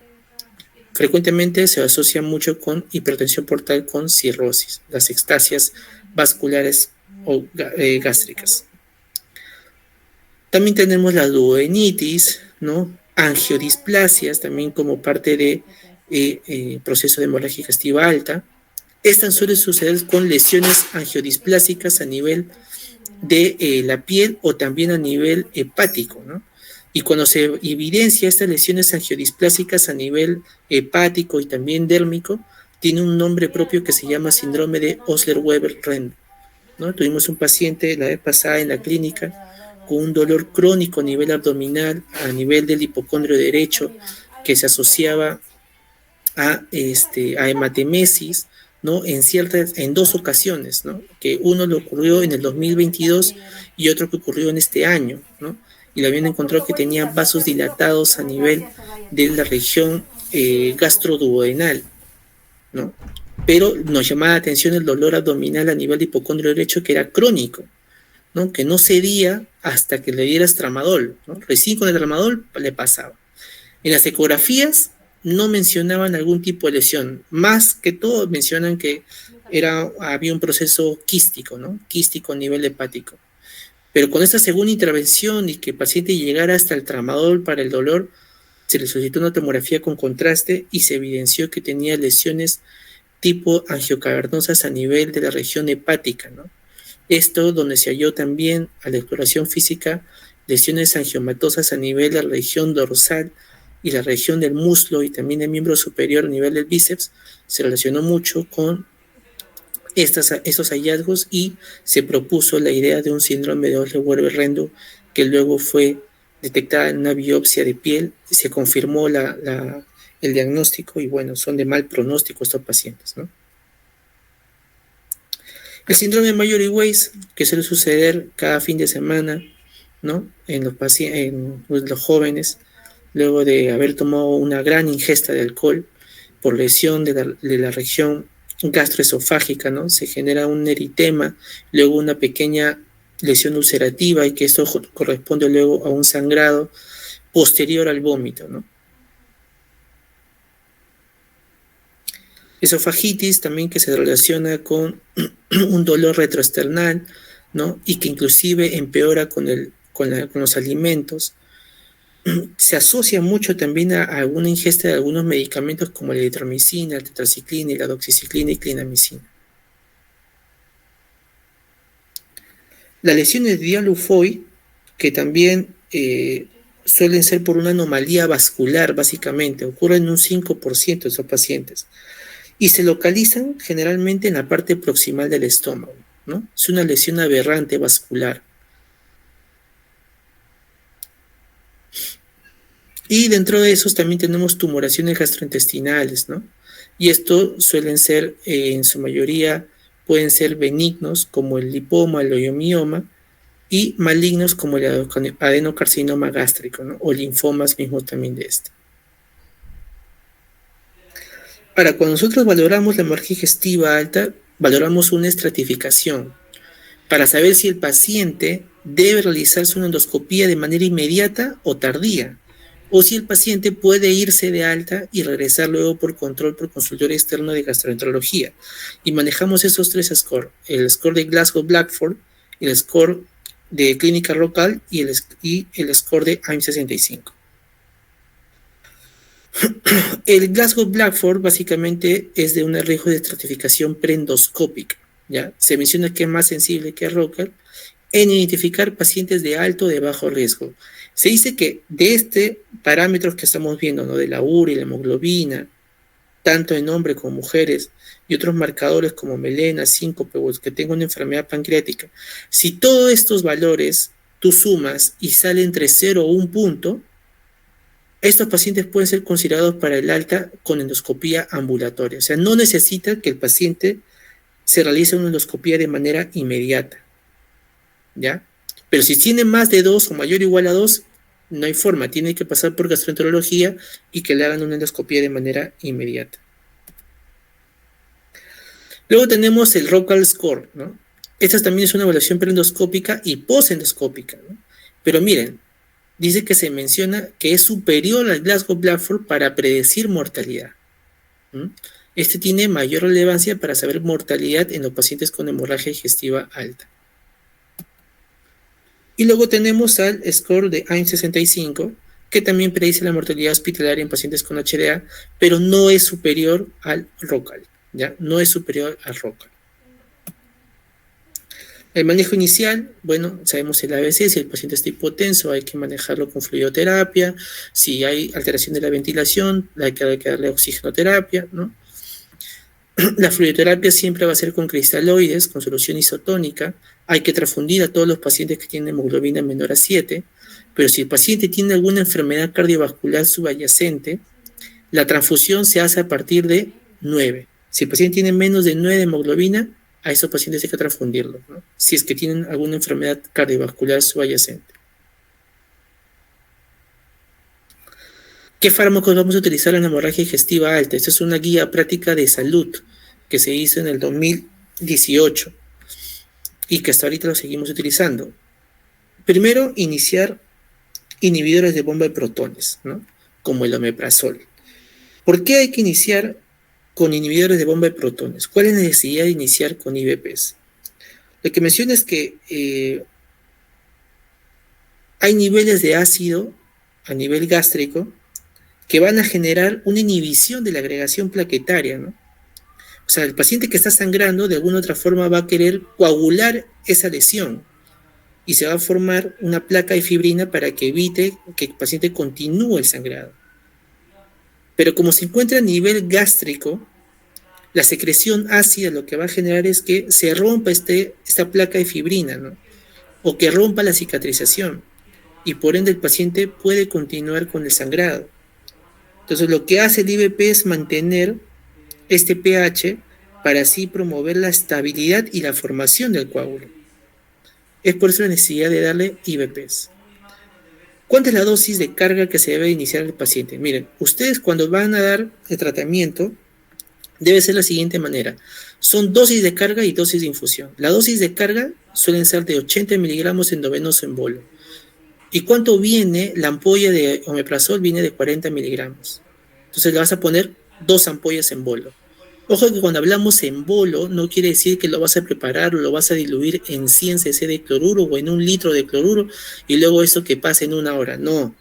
Cuando nosotros hablamos en bolo, quiere decir que al paciente apenas lo han canalizado, le han puesto la vía periférica, el omeprazol debe ser preparado solamente en una ampolla o en una jeringa de 20 y esa debe ser administrada de manera inmediata. Esa es la dosis de carga. Por eso hablamos de bolo, porque es una dosis cargada en una jeringa y con eso se pasa inmediatamente. Posterior a esa carga que le has dado, inicias la dosis de infusión. Ahora, si tienes una bomba de infusión en tu hospital, que la mayoría lo tiene, la dosis de infusión va a ser de la siguiente manera: 5 ampollas de omeprazol de 40 miligramos, eso lo diluyes en 250 cc de cloruro de sodio y esto lo vas a hacer pasar a 10 cc por hora. 10 cc por hora. Pero si no tienes esta bomba de infusión, ¿no? Entonces puedes darle 40 miligramos endovenoso cada 12 horas, ¿no? Hasta 72 horas después de la endoscopía. Esto es en caso de los pacientes que son de hemorragia digestiva no varicial. Ojo, no varicial. O sea, aquellos que hicieron úlcera péptica por lesiones de alufoy, ¿no? Angiodisplasias. Esos en casos de hemorragias digestivas no variciales. Pero en caso de hemorragias digestivas variciales, como son los casos de síndrome de hipertensión portal, la idea es darle con octreotide, que la ampolla viene de 0.2 miligramos por mililitro. ¿Cómo va a ser la dosis? 5 ampollas de esta presentación, más 100 cc de cloruro de sodio, y esto lo hace pasar 5 cc en bolo también, en bolo, seguido de 5 cc por hora durante 5 días. Ahora, también se suele dar procinéticos, ¿no? ¿Por qué le daríamos procinéticos? Porque lo que hace esto es un vaciamiento del sangrado a nivel gastrointestinal. Así que cuando le hagan la endoscopía, el médico o el gastroenterólogo no tenga impedimento, ¿no?, de poder ver la lesión. Y miren que en todas las guías, la elección del procinético va a ser la eritromicina. ¿Un antibiótico? Sí, la eritromicina. Tiene una propiedad procinética, ¿no? Mejor que la metoclopramida. Y la dosis es de 3 miligramos por kilo endovenoso en 20 a 30 minutos.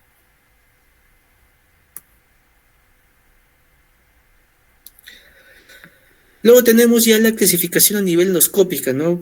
Parte de las preguntas del examen, que es la clasificación de Forrest, ¿no? Los hallazgos que debemos de encontrar a nivel de la endoscopía. Y es de la siguiente manera, ¿no? Tenemos la clasificación 1, 2 y 3. La 1A, miren que eso parece un chorro, ¿no? Parece un líquido que se ha soltado, ¿no? Que fluye de manera continua.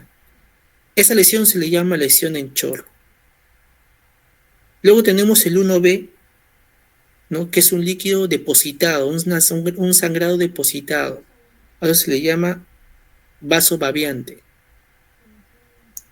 Luego tenemos al 2A, donde aquí podemos ver, mira esa estructura que señala la flecha blanca, es un vaso visible, pero estas suelen ser no sangrantes. El 2B, que vendría a ser ya un coágulo adherido.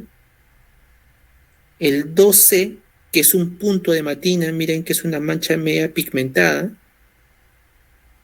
Y el 3, que es una base limpia, ¿no?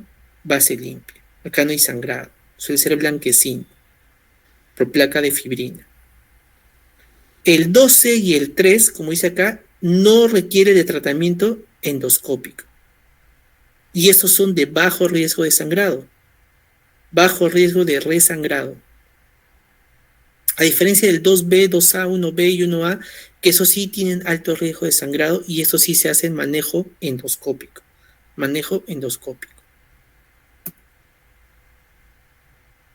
¿Cuándo iniciar la dieta en el paciente con hemorragia digestiva alta? Suelen ser a partir de las 24 horas posterior a la endoscopía. Ese es lo normal que se suele dar.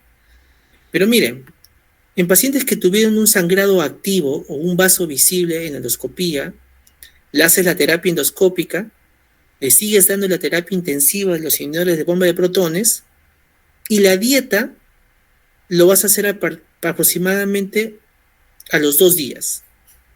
A los 2 días de haber generado el tratamiento endoscópico.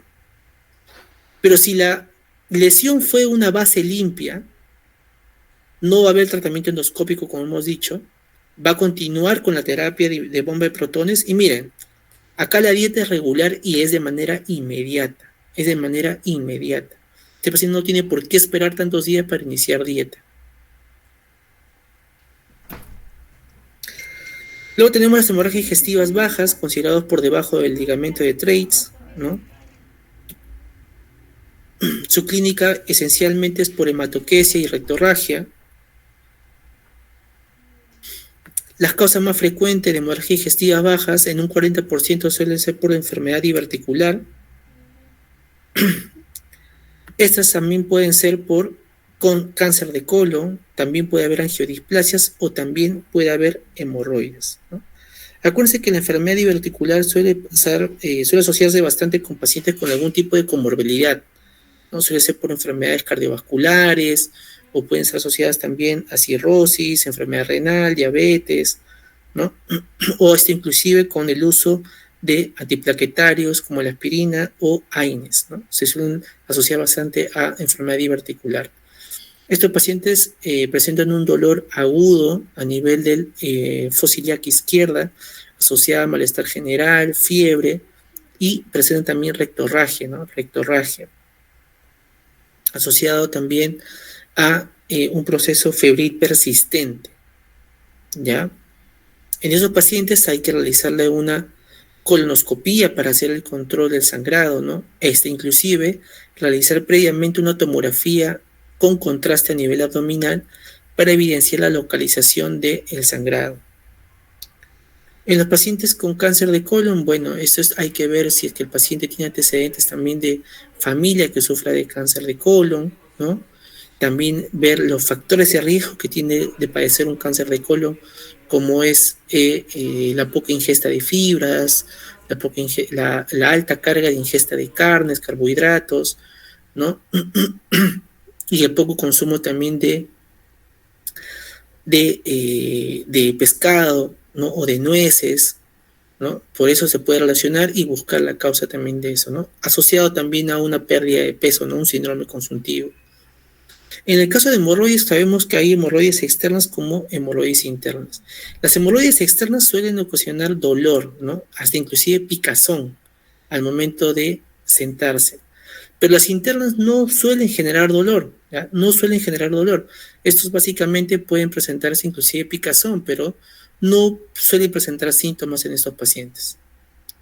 Hay otras causas también como colitis infecciosas, ¿no? Por algunos gérmenes que pueden ocasionar también hemorragia digestiva baja, enfermedades inflamatorias también del intestino, como es la colitis ulcerativa, ¿no?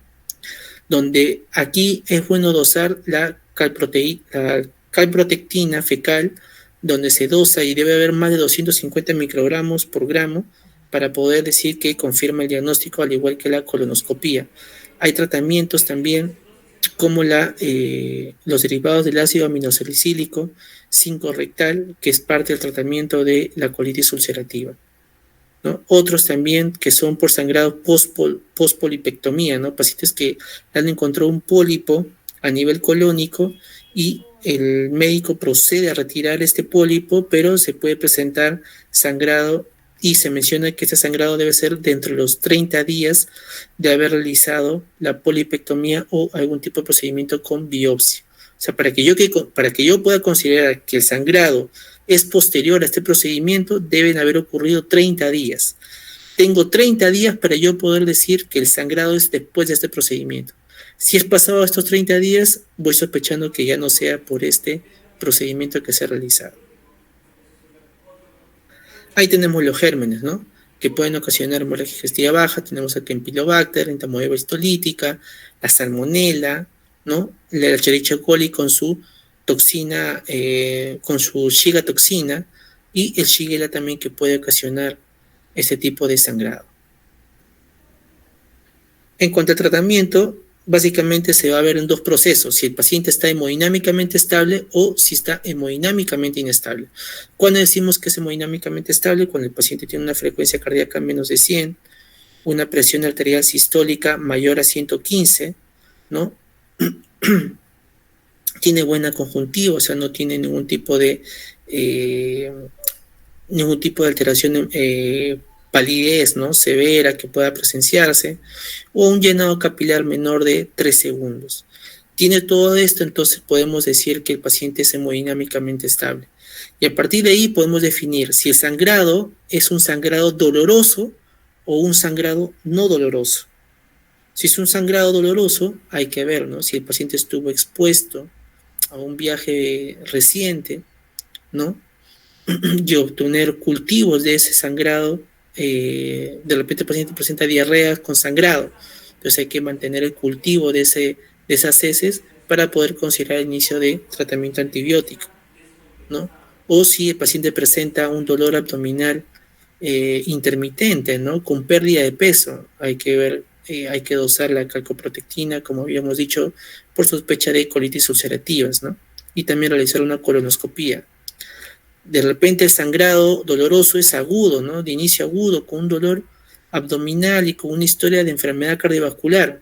Aquí nos hace sospechar a enfermedad diverticular, ¿no? Enfermedad diverticular. Esos son pacientes que se asocian bastante con enfermedades cardiovasculares. O un sangrado doloroso, ¿no? Posterior a los movimientos intestinales, ¿no?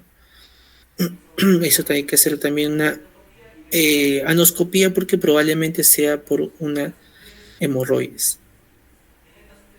Si es un sangrado no doloroso, hay que ver también si es un sangrado intermitente, ¿no? Con hábitos de cambio fecales, ¿no? De repente el paciente hay días en los que hace diarrea y otros días hace estreñimiento, y esto también saber si hay pérdida de peso. Esto básicamente hay que ver que no sean también problemas funcionales o sean también problemas tumorales, ¿no? Y si el paciente está hemodinámicamente inestable, bueno, hay que realizar el ABC igual que en el HDA. La transfusión sigue siendo la misma, ¿no? Menos de 7 gramos, y si el paciente con enfermedad cardiovascular se transfunde a partir de menos de 9, ¿no? Manejar si el paciente está posterior a esto, el paciente está estable o está inestable. Si está inestable, el paciente, a pesar de haber manejado de una manera inicial con la transfusión y fluidoterapia, y a pesar de eso sigue inestable, el paciente debe entrar de manera de emergencia, ¿no? Por parte quirúrgica para detener el sangrado. Pero si por ahora el paciente está estable, se podría realizar una colonoscopía con una buena preparación previa, ¿no? Esta clasificación, que es la clasificación de Oakland, que básicamente es para aquellos pacientes que tienen un sangrado autolimitado, ¿no? Ya el paciente no sangra y que no tiene clínica tampoco de padecer algún tipo de manifestación clínica severa o que esté empeorando el paciente. Si está estable el paciente y ya no tiene sangrado, entonces puede realizar esta puntuación de Oakland para que el paciente pueda darse de alta y pueda hacer seguimiento por consultorio externo. Y por último, tenemos a la gastritis aguda.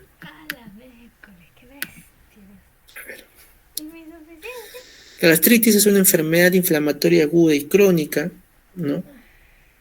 Debido a factores exógenos y también endógenos, que se sospecha clínicamente por los síntomas que menciona el paciente, ¿no? Parte de la clínica es una gran parte del diagnóstico, y que frente a la sospecha es donde yo debo realizar la endoscopía. No a todo paciente debo realizar la endoscopía, chicos, ¿eh? No a todos debo realizar la endoscopía. Debo tener una sospecha clínica para poder realizarle la endoscopía. Las causas suelen ser factores exógenos y endógenos, ¿no? Dentro de los exógenos, el más frecuente es por la transmisión del Helicobacter pylori, que esta suele ser una transmisión por ingesta de agua contaminada, ya sea oral o también oral fecal. Pueden ser también los SAINs, ¿no? Drogas, alcohol y tabaco, que últimamente se está viendo por estas causas, ¿no? Y las causas infecciosas bacterianas tenemos principalmente el Helicobacter pylori, pero miren que también puede ser por el Mycobacterium tuberculoso y el Mycoplasma pneumoniae. Virales suelen ser por citomegalovirus, ¿no? O virus de Epstein-Barr. Cuando sospechamos de virales, de que la gastritis aguda sean virales por citomegalovirus o virus de Epstein-Barr, este paciente normalmente debe tener un grado de inmunodepresión. Sospechen siempre de un grado de inmunodepresión. Entonces, a él hay que hacerle dosaje de VIH, dosaje de hepatitis B o de hepatitis C, ¿no? Porque se suelen presentar en pacientes con inmunodepresión. Fúngicas como Candida albicans también debe sospecharse en pacientes con inmunodepresión y parasitarias como Giardia lamblia o Ascariasis. De las causas medicamentosas tenemos principalmente los AINES, el ácido acetilsalicílico, los corticoides como la dexametasona, el hierro, alcohol, ¿no? Y el cloruro potásico. Hay ciertas barreras que mantiene el epitelio, la parte epitelial gástrica, que está conformado por la parte preepitelial, epitelial y subepitelial. La preepitelial, considerada por el moco y el bicarbonato y fosfolípidos, que permite un refuerzo a nivel epitelial. La restitución del epitelio, que también va a evitar, ¿no?, el ingreso de ciertos gérmenes, porque esta restitución del epitelio permite que haya un mayor flujo de ácido a nivel gástrico, ¿no? Y esto permite que las bacterias que suelen depositarse en algún tipo de cripta suelen ser removidas por estos ácidos que se secretan a nivel gástrico. Resistencia celular, transportadores de ácido base y factores de crecimiento epitelial también son parte de la patogenia epitelial, y subepitelial es más que todo por el flujo sanguíneo, la adherencia y la extravasación de los leucocitos. Este es un pequeño gráfico para solamente explicar cómo es la fisiopatología de la gastritis aguda por Helicobacter pylori, ¿no? Tiene que ver tres cosas. Uno, la motilidad que genera los flagelos del Helicobacter pylori. Otra es la adhesina, que permite la adhesión fija del Helicobacter pylori es el epitelio gástrico, y la ureasa, que es prácticamente como una sustancia de alimentación para el tipo de Helicobacter para que pueda generar la infección y la infiltración inflamatoria a nivel gástrico. Hay diferentes tipos de gastritis, tenemos las no atróficas, las atróficas, ¿no? Cada uno con un subtipo diferente. Hay algunas formas especiales, ya sean las químicas, las linfocíticas, las granulomatosas, las eosinofílicas, ¿no? Y cuando hablamos de las no atróficas, que pueden ser por Helicobacter pylori, ¿no? Estas pueden generar unas gastritis superficiales, gastritis antral difusa y hasta una gastritis antral crónica. Cuando hablamos de una gastritis antral crónica, lamentablemente estas pueden evolucionar a dos cosas: a un adenocarcinoma o a un granuloma linfocitario. Y cuando evoluciona a este granuloma linfocitaria, puede generar un linfoma proliferativo, un tipo de cáncer que es un tipo de linfoma al cual se le llama linfoma de Malta. Entonces, el Helicobacter pylori puede ser el inicio de generar un cáncer gástrico de dos tipos: el adenocarcinoma o de un tipo de linfoma que es el linfoma de Malta. El cuadro clínico específico suele ser una epigastralgia, ¿no? Una epigastralgia tipo urente. El paciente menciona quemazón a nivel del epigastrio, ¿no? Que inclusive puede manifestarse con distensión abdominal, dispepsia, ¿no? Náuseas y vómitos, anorexia, y también puede presentar plenitud postprandial, ¿no? El paciente que come, pero ya come poco porque se llena rápidamente. En cuanto a los diagnósticos, suelen ser dos tipos de pruebas, tanto no invasivas como las invasivas. Las no invasivas suelen ser de mayor criterio porque son de mayor accesibilidad. Tenemos al test de la ureasa, ¿no? Al test de la ureasa, o el test de aliento, ¿no? Algunos dicen el test de aliento de la urea, ¿no? Que estas suelen ser de mayor ayuda diagnóstica, ¿no? En cuanto a las no invasivas. Pero también suelen haber pruebas donde yo puedo solicitar el test de antígeno en heces, ¿no? Y este antígeno dosa el anticuerpo que produce por el Helicobacter pylori, ¿no? Se puede hacer estas dos pruebas: el test del aliento y el test del antígeno en heces, ¿no? Hay pruebas más específicas que es la detección del PCR del Helicobacter pylori, pero el que tiene mayor alcance son estos tipos de dos pruebas, ¿no? El test del aliento de la urea y el test del antígeno de heces. Hay pruebas invasivas, sí, que algunos necesitan de estar dentro de un frasco de formaldehído y otros que son de soluciones frescas, ¿no? Que necesariamente tiene que hacerse por endoscopía, realizarse una extracción del tejido y mandarse a cultivar y inclusive también a realizarse una biopsia. Entonces, si yo dijera cuál es la prueba más específica en métodos invasivos, el gold estándar, ¿cuál sería? La obtención histológica, o sea, la biopsia, ¿no? Esa sería la prueba gold estándar para el diagnóstico y seguimiento también de la mucosa gástrica luego de haber realizado la primera prueba, ¿no? Pero el diagnóstico inicial se hace con una biopsia, ¿no? Esos son métodos invasivos. Pero si yo quisiera hacer una prueba de seguimiento, sería con la prueba molecular, ¿no? Con el PCR y el método de Fish, ¿no? Que eso suele ser más que todo para el seguimiento en el paciente, ¿ya? Ahora, de los métodos no invasivos, el gold estándar es el test del aliento de la urea. Ese es el gold estándar en los métodos no invasivos. Y de los métodos para seguimiento suele ser el test del antígeno de heces, para el seguimiento.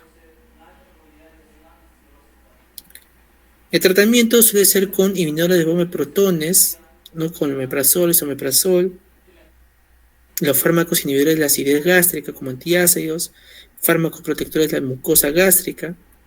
Y en cuanto al tratamiento suele ser de la siguiente manera. Primero iniciamos los de primera línea. ¿Qué son de primera línea? Son los inhibidores de bomba de protones, más claritromicina, más amoxicilina. Y si es alérgico a la amoxicilina, entonces darle metronidazol. ¿Esto por cuánto tiempo? Por 14 días. Por 14 días. Pero si esto no responde a la primera línea, entonces podrías dar el de segunda línea, que vendría a ser los inhibidores de bomba de protones, más bimuto, más tetraciclina y más nitromiazol. Ahora, hay casos en que los pacientes manejan o algunos laboratorios donde pueden realizar resistencia a algunos medicamentos, ¿no? O que este germen sea resistente a algunos medicamentos, ¿no? Y es como en este caso donde son, por decir, resistentes a los que viven a los macrólidos, donde aquí se maneja un régimen con levofloxacino. O sea, le das levofloxacino, le sumas la amoxicilina y a esto le sumas los inhibidores de bomba de protones. Pero hay uno donde ya es un régimen de cuarta línea, o sea, este ya después de haber pasado con este régimen de levofloxacino, con el de segunda y con el de primera, y con esto no funciona, la última terapia sería los inhibidores de bomba de protones, más la rifabutina y más la amoxicilina, y si es alérgico a la amoxicilina, darle la claritromicina. Muy bien, chicos, hemos tratado de abarcar todos los tres temas. Espero que hayan podido entender algo de lo poco que hemos podido hablar. Igual, frente a cualquier cosa, alguna duda que tengan, ya nos veremos en la próxima clase presencial y ahí podemos hablar de cualquier duda que tengan de esta clase.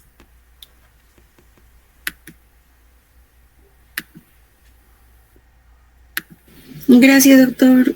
Chicos, los que somos